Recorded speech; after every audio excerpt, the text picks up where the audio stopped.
네, 오늘도 이 자리까지 함께 하신 모든 분들 진심으로 환영합니다.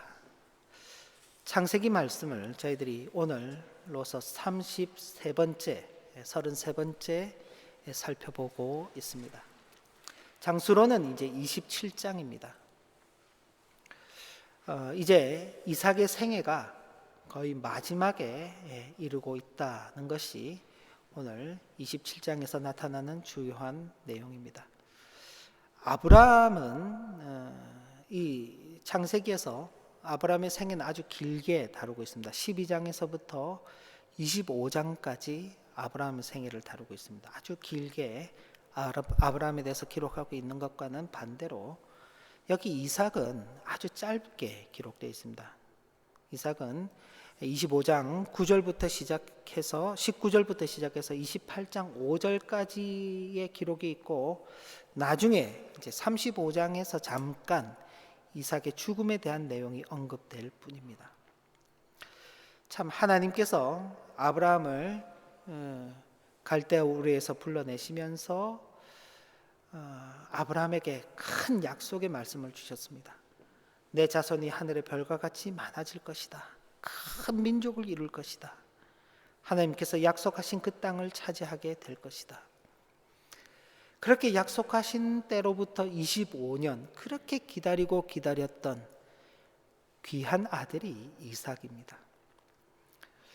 그런데 그렇게 하나님의 언약의 자손으로서 태어났던 이삭, 모든 관심이 집중되었던 그 이삭인데도 불구하고 그와 관련된 내용들 아주 짧게 기록되어 있고, 이삭의 삶도 아주 평범한 그런 삶입니다.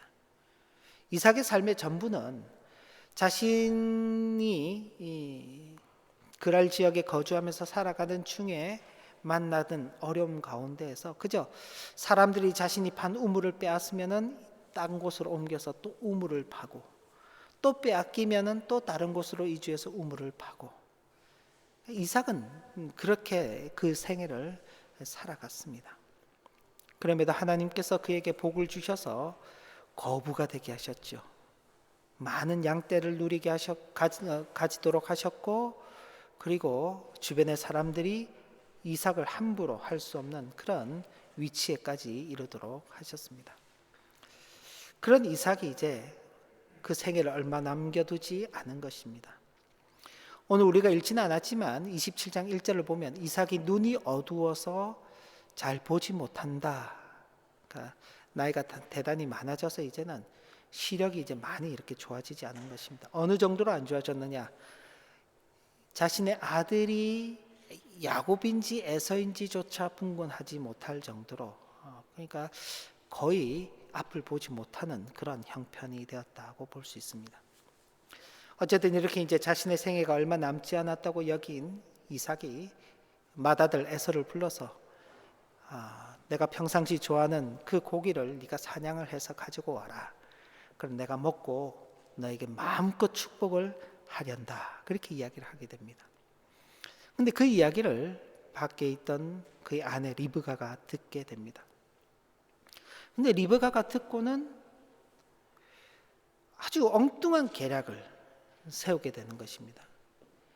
야곱을 불러서, 야 야곱아, 너희 아버지가 너 형 에서에게 축복을 하려고 하니 너는 지금 빨리 가가지고 내가 시키는 대로 해라. 네가 양을 잡고 내가 음식을 만들어 줄 테니까 그걸 아버지에게 가지고 나가면은, 그럼 너가 에서를 대신해서 아버지 이삭의 축복을 받을 수 있을 것이다. 그죠? 이상합니다. 에서도 자기의 아들이고 이삭도 자기의 아들입니다. 물론 우리 이제 부모님들이 여러 자녀들을 다 보면서 뭐 어느 자녀는 더 이쁘고 어느 자녀는 덜 이쁘고 그런 자녀가 없지요. 뭐 모든 자녀가 다 동일하게 사랑스러울 것입니다만은 그래도 유독 이렇게 이제 또 정이 가는 그런 자녀들이 있습니다. 더군다나 우리 이제 한국의 정서 속에서는 그래도 이제 아들이든 딸이든 첫째에 대한 어떤 그런 또 마음들이 또 좀 유별나죠. 네. 근데 이 리브가는 첫째 에서보다 야곱에게 마음이 더 가는 것입니다. 장자인 에서가 아버지의 축복을 받는다 그러는데 그걸 장자에게 돌리지 않고 차자인 둘째인 야곱에게 돌리려는 계획을 짜는 것입니다.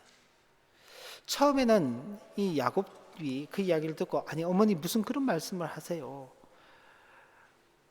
어머니의 그 제안을 제가 받아들일 수 없습니다 라고 그렇게 거절을 합니다. 그런데 야곱이 거절한 것은 그 일이 잘못된 일이기 때문에 거절한 게 아니라 아버지를 속일 수 없다는 것 때문에 거절하는 것입니다. 왜? 목소리도 다르지요. 야곱은 털이 많아서 이렇게 털이 이렇게 좀 이렇게 복실복실한 그런 사람이었다면은 이 야곱은 그렇지 않고 매끈매끈한 피부를 가진 그런 사람이었기 때문에 아버지가 비록 앞을 보지는 못하지만은 그렇게 자신을 만져보면은 자신이 에서가 아니라는 것이 들통날 것이기 때문에 거절하게 됩니다. 근데 엄마 리브가가 내가 모든 책임을 질 테니까 너는 내가 시키는 대로 해라. 그래서는 이제 시키는 대로 하는 거죠. 가서 양 2마리 가져와라. 그러니까 양 2마리 가져오고 리브가가 이제 자기 남편의 식성을 누구보다도 잘 알지 않겠습니까? 남편이 좋아할 만한 음식을 만들어서 이제 야곱에게 주는 것입니다.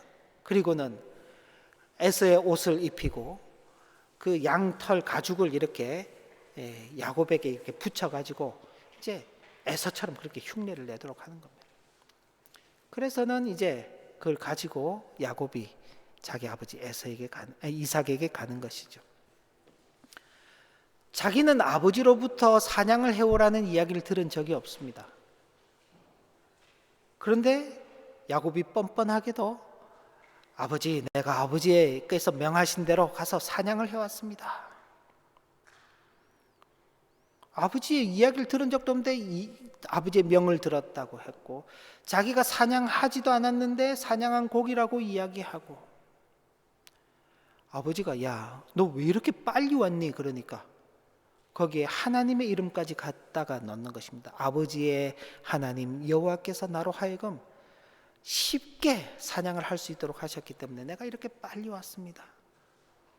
실제는요, 집에 기르던 양을 잡았고 형 에서가 오기 전에 빨리 일을 치러야 되니까 속도를 낸 것이죠. 그런데 마치 하나님께서 자신을 도우신다고는 것처럼 그렇게 거짓말을 둘러대는 것입니다. 거짓말에 거짓말이 붙는 것이죠. 이삭이 아주 좋은 계획을 세웠죠. 이제 자신의 생애가 얼마 남지 않아서 아들에게 마음껏 축복을 하고 그리고 이제는 자신의 생애를 편안하게 이제 마무리하겠다 그렇게 생각했는데 그 계획들이 이제 다 뒤바뀌어져 버리는 것입니다. 자, 뭣도 모르고 지금 이삭은 이제 야곱이 에서인 줄 알고 지금 축복을 하게 되는 것입니다. 어느 정도로 이삭의 상태가 좋지 않는지 오늘 우리가 읽은 그 본문 가운데 21절부터 23절을 보면 이렇게 나타나고 있습니다. 우리 같이 한번 교환도 있습니다. 나눠드린 교환을 보시면 21절부터 23절 보시면 이렇게 기록되어 있죠. 같이 한번 읽어볼까요? 이삭이 야곱에게 이르되 내 아들아 가까이 오라. 내가 과연 내 아들 에서인지 아닌지 내가 너를 만져보려 하노라. 야곱이 그 아버지 이삭에게 가까이 가니 이삭이 만지며 이르되 뭐라고 하나요? 음성은 야곱의 음성이나 손은 에서의 손이로다. 그의 손이 형 에서의 손과 같이 털이 있으므로 어떻게 됐다고요? 분별하지 못하고 축복하였더라. 참 보통 심각한 상태가 아니죠.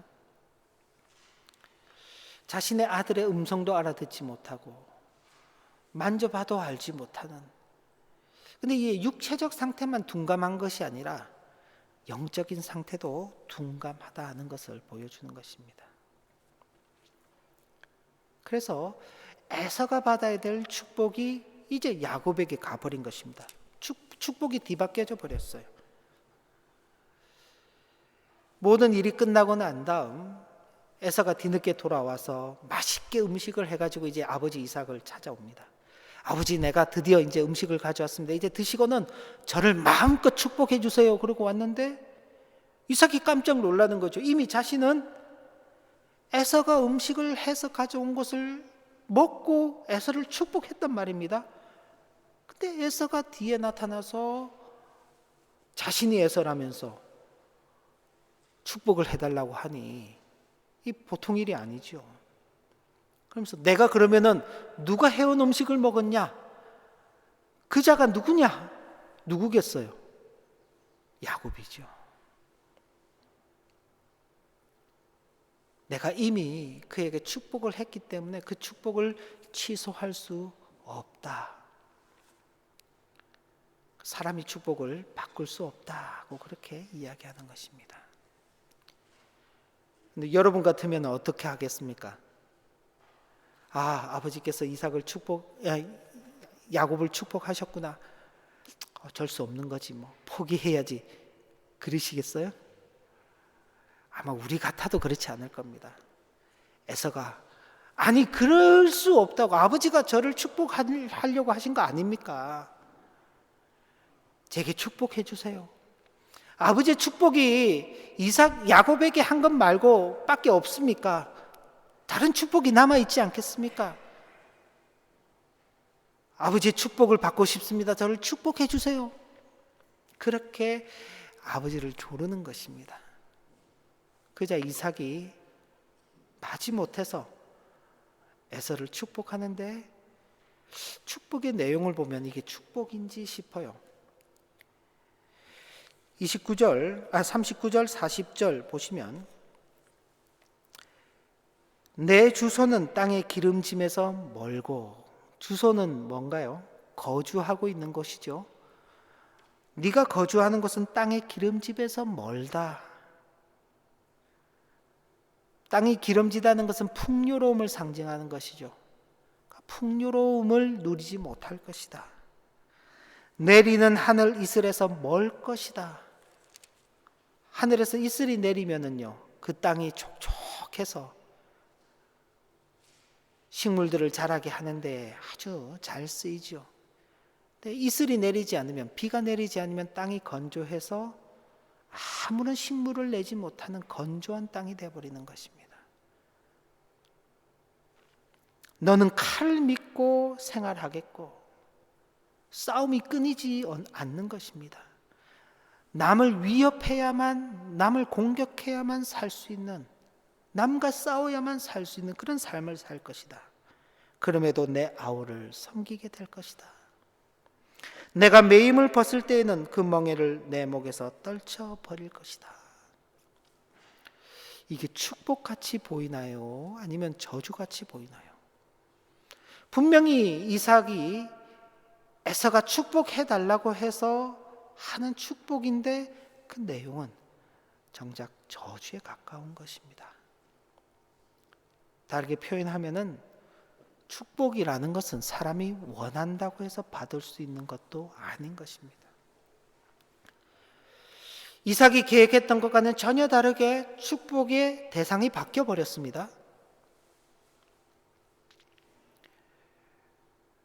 그걸 좀 바꿔보려고 하니 사람이 마음대로 바꿀 수도 없는 것입니다. 바꿀 수가 없으니 또 다른 축복을 달라고 하지만 사람이 원한다고 받을 수 있는 축복도 아닌 것입니다. 이삭은 축복의 주체자가 아니라 그저 축복의 전달자일 뿐이죠. 이 축복은 누구로부터 오는 것이냐? 하나님께로부터 오는 것입니다. 그래서 이삭이 야곱을 축복한 이 사건의 그 내면을 보면은 몇 가지를 우리가 확인할 수 있는데, 첫째는 하나님께서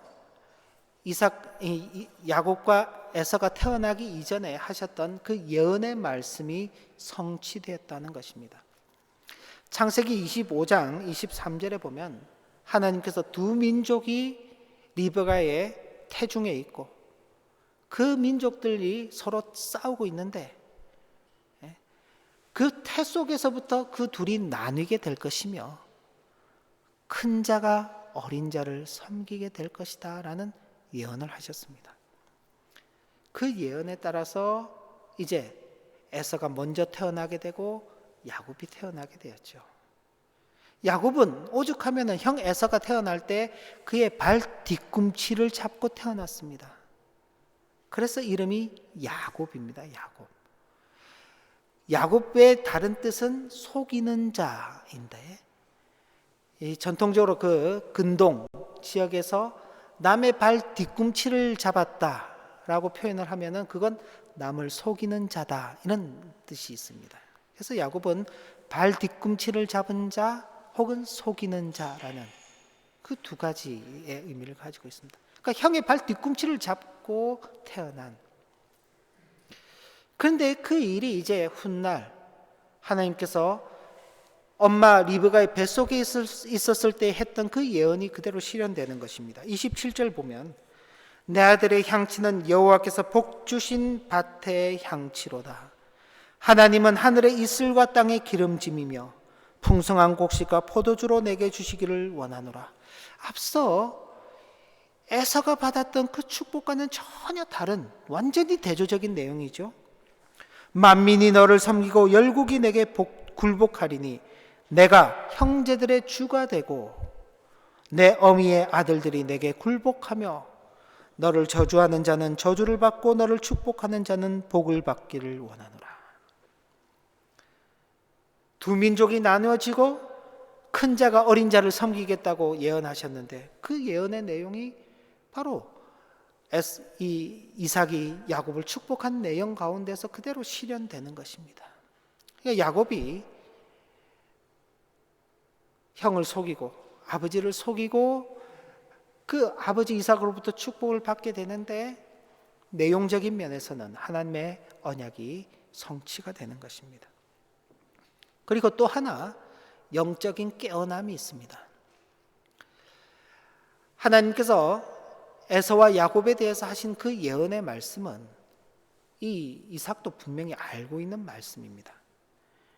그러나 이 이삭은 흐르는 세월 속에 육체적 눈만 어두워진 것이 아니라 영적인 눈도 어두워져 버려서 자신이 지금 누구를 축복해야 되고 또 누구를 가장 앞세워야 하는지를 가마득히 잊고 있었습니다. 그저 자신은 일반적인 방식에 따라서 에서가 맏아들이니 에서에게 축복하는 것이 마땅하다, 그렇게 생각했을 것입니다.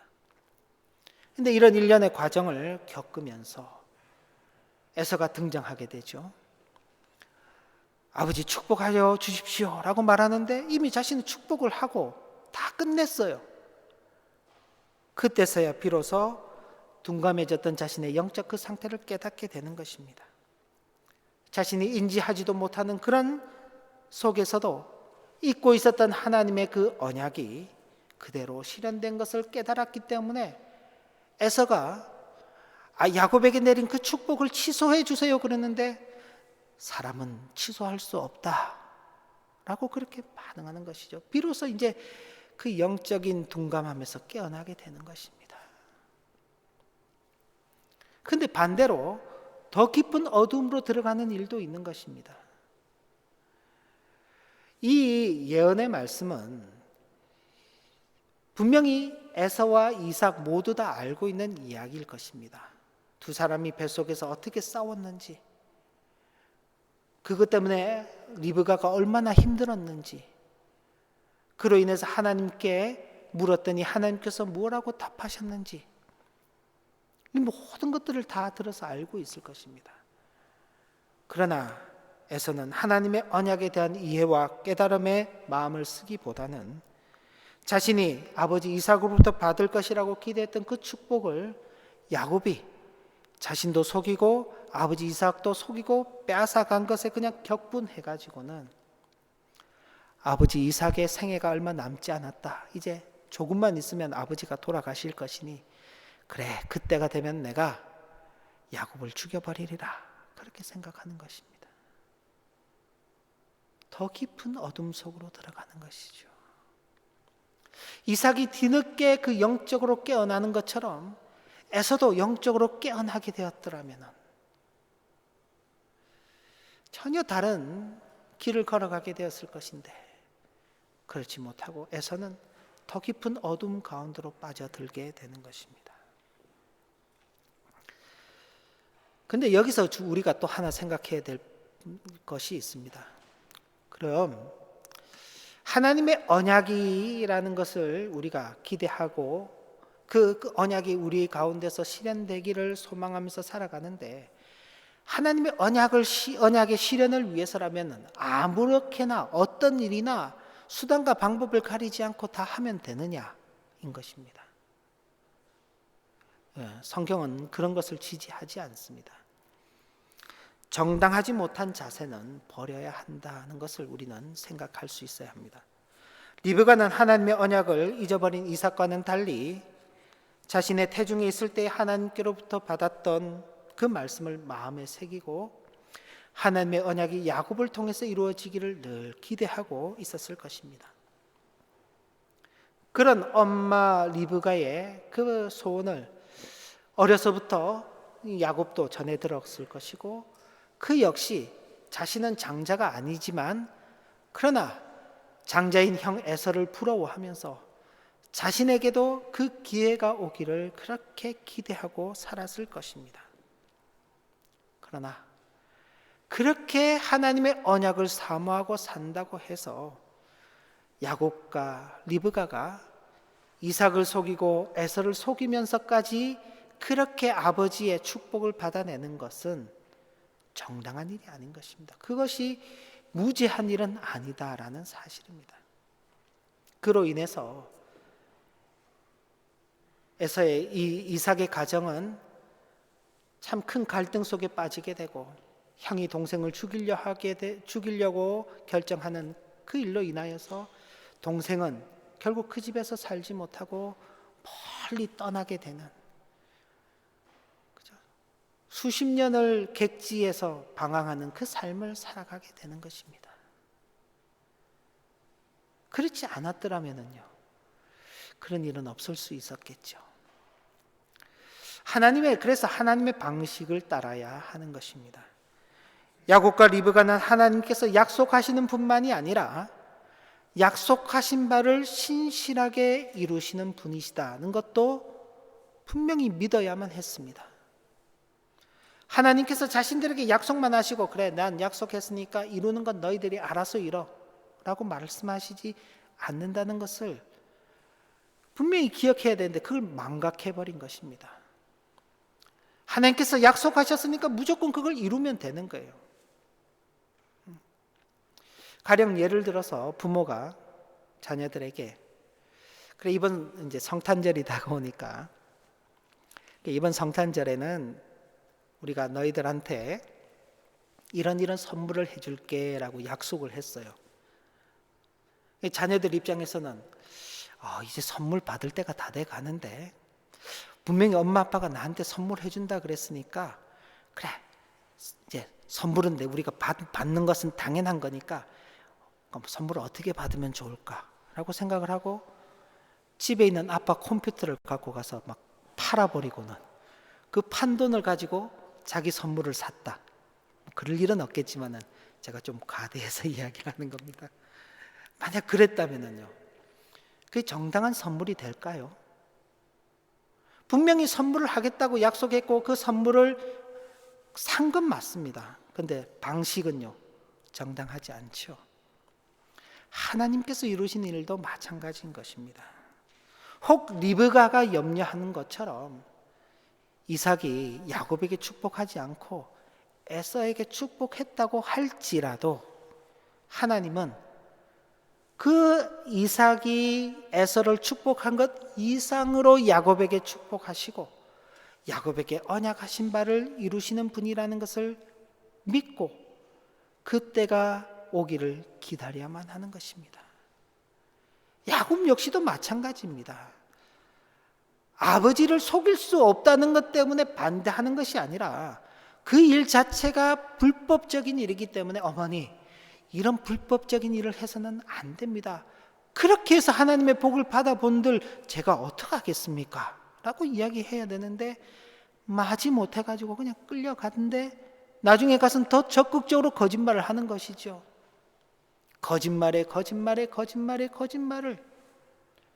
결국 둘 다 함께 죄에 빠져버리는 그런 결과를 가져오게 된 것입니다. 무엇 때문에요? 하나님의 방식을 따르지 않았기 때문에. 그러면 하나님께서 이걸 다 무효화시키셔야 되잖아요.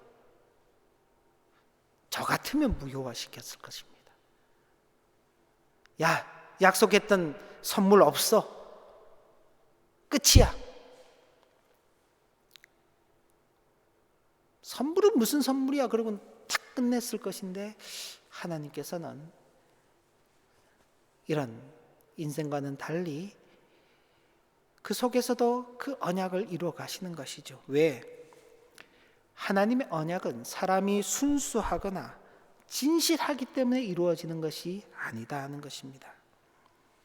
인생은 때를 기다리지 못하고 그 어리석음을 발하지만은 그럼에도 불구하고 하나님께서 예고하셨던 그 말씀을 실현하심으로 하나님은 사람들에 의해서 당신이 말씀하신 바를 이렇게도 바꾸셨다가 저렇게도 바꾸셨다가 하시는 분이 아니라 변함없이 당신의 뜻을 이루어 가시는 분이시라는 사실을 우리에게 보여주고 가르쳐 주시기 때문에 바로 하나님께서 그 언약을 이루시는 목적도 우리가 알아야 하는 것입니다. 인생은 자신이 계획한다고 살아가지 못합니다. 우리가 이제 한 해의 끝자락을 이렇게 이제 돌아보고 있는 그런 시점인데 2021년이 시작할 때 여러분들께서 세우셨던 그 계획들 어떤 것들은 실현된 것도 있을 것이고 많은 경우는 실현되지 못한 것들이 있을 것입니다. 사람이 마음 먹고 계획한다고 되지 않습니다. 가장 쉽게는 지난해를 지나가고 올 새해가 맞으면서 올해는 우리가 서로 얼굴을 다 이렇게 보면서 좀 더 자유로운 상태에서 좀 더 편안하게 예배할 것을 기대하고 참 그러리라 계획하고 지나왔지만 어떤가 여전히 모두가 마스크를 쓰고 이 자리에 앉아 있고 참 전 여기 앞에 서서 한편으로는 그래도 이렇게라도 모여서 예배하는 것이 참으로 감사하고 기쁘지만 또 한편으로 안타까움도 있어요. 여러분의 얼굴 표정도 볼 수 없고 그죠? 여러분들께서 어떤 마음으로 앉아 계시는지도 잘 표정에서 드러나는데 이게 다 얼굴을 반쯤 가리고 계시니까 표정도 볼 수가 없고 지금 하고 있는 이 설교가 여러분들에게 잘 이게 와닿는지도 알 수 없고 그냥 혼자 그냥 외치고 있는 그런 어떤 답답함도 있습니다. 그러면서도 하나님의 뜻하심과 계획하심이 이런 속에도 있을 것이다 라는 것을 또 생각해 보게 되죠. 왜 우리가 이런 상황 속에서도 모여서 예배하는가? 이 세상의 다른 사람들 같으면 다른 일들 같으면은 굳이 이렇게 마스크를 쓰고 불편함을 감수하면서까지 또 혹 알 수 없는 어떤 위험까지도 감수하면서 왜 이렇게 하는가?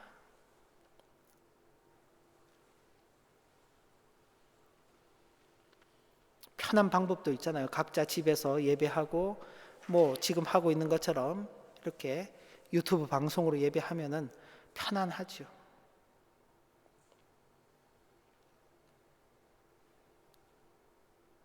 이렇게까지 하는 것에는 우리를 향한 하나님 아버지의 그 뜻하심과 또 인도하심이 분명히 있다는 사실을 우리가 생각하기 때문에 여러 가지 불편하고 어려운 점이 있고 답답함이 있더라도 우리가 이 자리에 나와서 예배하고 있는 것입니다.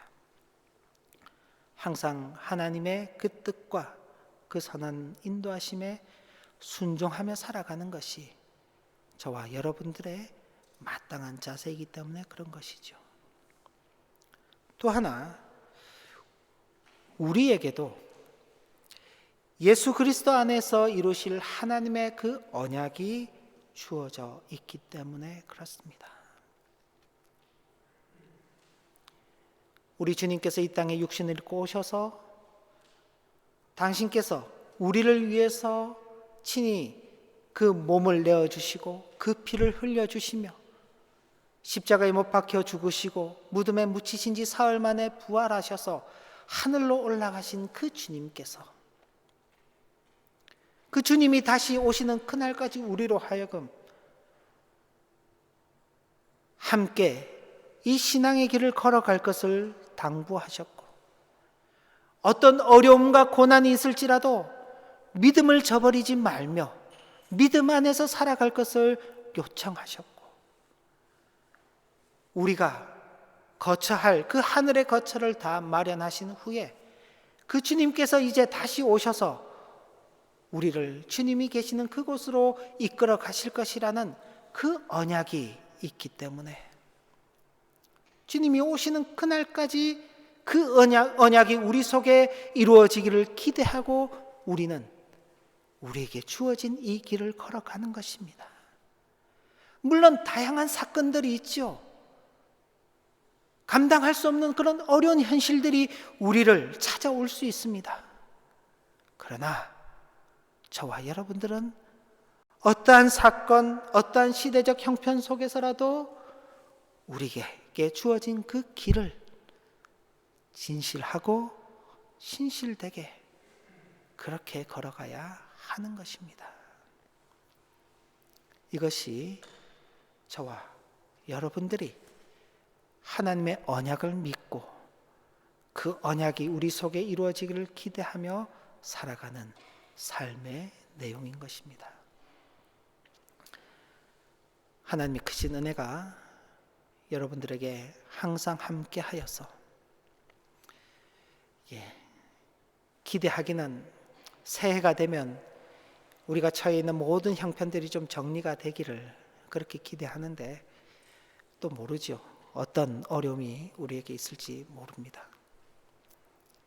그러나 흔들리지 말고 굳건하게 믿음 위에 서서 우리에게 주어진 길을 잘 걸어가시는 우리 모두가 되시기를 진심으로 기원합니다.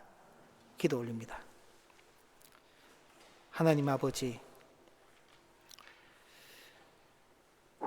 우리의 시대적 현실과 당면한 현실의 사건들을 보면 하나님의 언약도 잊어버리고 하나님께서 우리에게 이루어 가시는 방식도 잊어버리고